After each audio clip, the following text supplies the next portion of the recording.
জাহান্নামের ভয়াবহ আযাব থেকে রক্ষা পেয়ে জান্নাতে যেতে পারবে ফাকাত ফাজা। তিনি হলেন প্রকৃত সম্পদ। তিনি হলেন প্রকৃত সম্পদ। এই যে পৃথিবী, আসমান এবং জমিন, এর সৃষ্টিকর্তা কে? আল্লাহ। খালাকাস সামাওয়াতি ওয়াল আরদা বিল হাক্কি। আল্লাহ তাআলা আসমান এবং জমিনকে যথাযথভাবে সৃষ্টি করেছেন, মানে যেরকম করে তৈরি করা সেভাবে করেছেন। খালাকাস সামাওয়াতি ওয়াল আরদা বিল হাক্কি ওয়া সাওয়ারাকুম ফাআহসানা সুওয়ারাকুম। এরপরে আল্লাহ তাআলা মানুষের আকৃতি তৈরি করেছেন, সে আকৃতি সুন্দর করে তৈরি করেছেন। সুবহানাল্লাহ বললেন। সুবহানাল্লাহ।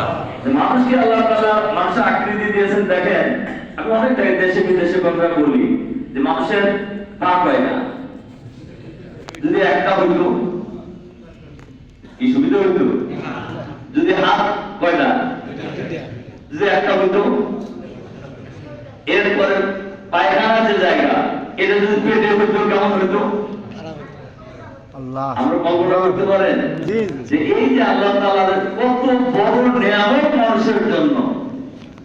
লাকাদ খালাকনাল ইনসানা ফি আহসানি তাকবীর।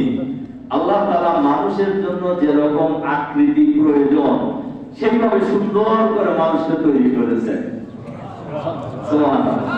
এবং এই মানুষ সৃষ্টি করার পর আল্লাহ তাআলা মানুষের জীবন কিভাবে সুন্দর করে তৈরি করলেন, এরপরে মানুষের জীবন কিভাবে চলবে এর একটা গাইডলাইন দিয়েছে। খেয়াল করছেন আপনারা জিনিসটা?